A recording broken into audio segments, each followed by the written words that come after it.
সাধারণত একটি সেলে আমরা একটি ফাংশনই ব্যবহার করে থাকি, কিন্তু অনেক সময় যদি এমন হয় ব্যাপারটি যে একটি সেলের মধ্যে আমরা একাধিক ফাংশনের আউটপুটটা দেখতে চাই, একটি সেলে একাধিক ফাংশনের ফলাফল দেখতে চাই। তো চলুন আজকে আমরা দেখতে পাচ্ছি এখানে আমরা যে কোনো একটা সেলই আমরা একটু চেঞ্জ করে দেখাই। যে আমাদের এখানে 35,000 রয়েছে, এটিকে আমরা এখন 42,000-এ কনভার্ট করছি। 42,000-এ কনভার্ট করার পরে আমরা দুটি সেলের মধ্যেই লক্ষ্য করব একটু, যেখানে কিন্তু রেজাল্ট রয়েছে টোটাল একটি এবং অ্যাভারেজ। এটাকে আমরা লেখার সঙ্গে সঙ্গে দেখুন এই ডাটাটা কিন্তু চেঞ্জ হয়ে গেল। তাহলে আমরা এখানে একাধিক ফাংশনগুলোকে একটি সেলের মাধ্যমে ডিসপ্লে করছি। দুটো দেখিয়েছি, আপনারা চাইলে একাধিক ফাংশন আরও বেশি ফাংশন দেখাতে পারেন। চলুন তো আমরা দেখাই, এটি দুটো পদ্ধতিতে আমি দেখাবো।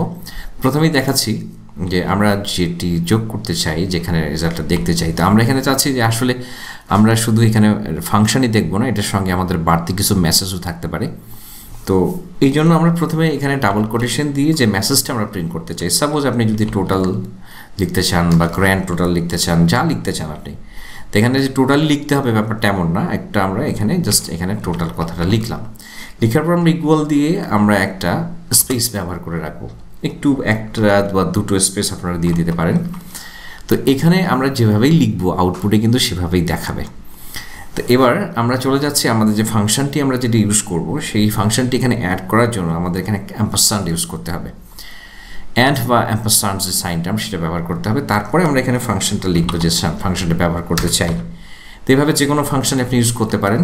এরপর আমরা ট্র্যাক করে দিচ্ছি যে আমাদের এখানে এইটুক পর্যন্ত আমাদের টোটাল স্যালারি, এই স্যালারিটাকে সে যোগ করবে এবং তারপরে আবার কি করবে, আবার সে এখানে একটা নতুন একটা আমাদের এখানে টেক্সট ইনক্লুড করবে। সেই টেক্সটটি কি, সেই টেক্সটটি হচ্ছে,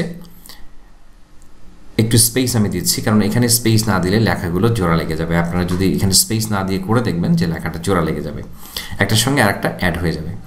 তো এই জন্য এখন আমি লিখছি এখানে অ্যাভারেজ বের করবো, যেহেতু অ্যাভারেজ, এরপর একটা ইকুয়াল, এরপর একটা স্পেস দিয়ে আমাদের একটা সিঙ্গেল কোট আমরা ক্লোজ করে দেব। তার মানে আমাদের এখানে যে ব্যাপারটি ঘটছে, যেখানে আমাদের প্রথম অংশটি যেটি থাকছে সেটি হচ্ছে আমাদের যেটি ডাবল কোটেশনের মধ্যে লিখছি সেটি হচ্ছে আমাদের মেসেজ, আর তারপরে আমরা যেটা অ্যান্ড সাইন দিয়ে ইউজ করলাম সেটি হচ্ছে আমাদের একটি ফাংশন। এরপরে অ্যান্ড দিয়ে আবারও একটা টেক্সট আমরা অ্যাড করলাম, তারপরে আবার অ্যান্ড দিয়ে আমরা এখানে আবার যুক্ত করে দিব যে আমরা এখানে অ্যাভারেজ করতে চাই। তাহলে আমরা এবার আমরা ফাংশনটা লিখব অ্যাভারেজ, ব্র্যাকেট দিয়ে আমরা এখন কতটুকুর মধ্যে অ্যাভারেজ করব সেটি দিয়ে দিচ্ছি। এরপর ব্র্যাকেট ক্লোজ করে এবার এন্টার প্রেস করলাম। এখন আপনারা যদি দেখতে পাচ্ছেন যে আমরা এখানে করে ফেলেছি অলরেডি। এবার আমরা দেখাচ্ছি যে এবার অন্য কিছু একটা লিখে দেখাই, যে একই কথা আমরা হয়তো এখানে যে মেসেজটা প্রথমে লিখতে চাই, তো আমরা এখানে হয়তো লিখছি গ্র্যান্ড টোটাল, এরপর ইকুয়াল একটা স্পেস দিতে হবে। স্পেস না দিলে কী হয় সেটা আবার আমরা একটু পরে দেখব, মানে আমরা পরেরটাতে স্পেস দিব না বা এখানে স্পেস না দিব না, তাহলে কি হতে পারে। এরপর আবার একইভাবে আমি দেখাচ্ছি যে এখানে আমাদের অ্যান্ড দিয়ে, অর্থাৎ এই সেলে তো আমাদের টোটাল করাই রয়েছে, আমরা এখানে জাস্ট এটাকে দিয়ে দিলাম, অর্থাৎ এই সেলের ভ্যালুটাকে দেখাও। এরপর আবার আমরা একটা অ্যান্ড ইউজ করব, অ্যান্ড ইউজ করে এবার আমরা একটা মেসেজ দিব। এখানে স্পেস এবার দিচ্ছি না, এবার আগেরটাতে দিয়েছিলাম এবার দিচ্ছি না, কী হবে ব্যাপারটা বোঝার জন্য। তো এখানে আমরা অ্যাভারেজ ইকুয়াল দিয়ে আমরা এবার এখানেও একটা আমরা ইকুয়াল দিচ্ছি না, স্পেস দিচ্ছি না, জাস্ট সিঙ্গেল কোড দিলাম। তারপর আমরা এখানে আমরা কমা দিয়ে এবার আমরা দিচ্ছি অ্যান্ড এই সেল।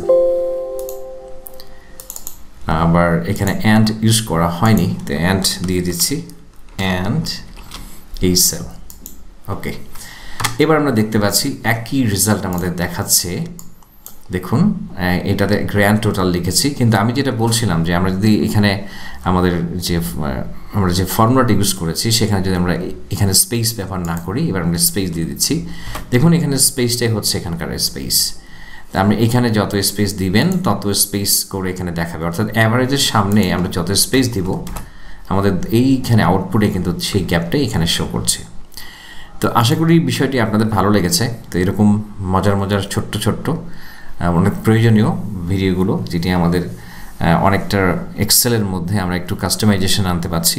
এরকম টিউটোরিয়াল দেখে যদি আপনার ভালো লেগে থাকে তাহলে উৎসাহিত করার জন্য অবশ্যই উপকৃত হয়ে থাকলে একটা লাইক এবং কমেন্ট দিয়ে উৎসাহিত করবেন। আপনার সর্বাঙ্গীন সাফল্য কামনা করে এবং পরবর্তী ভিডিও দেখার আমন্ত্রণ জানিয়ে পর্ব এখানে শেষ করছি। আল্লাহ হাফেজ।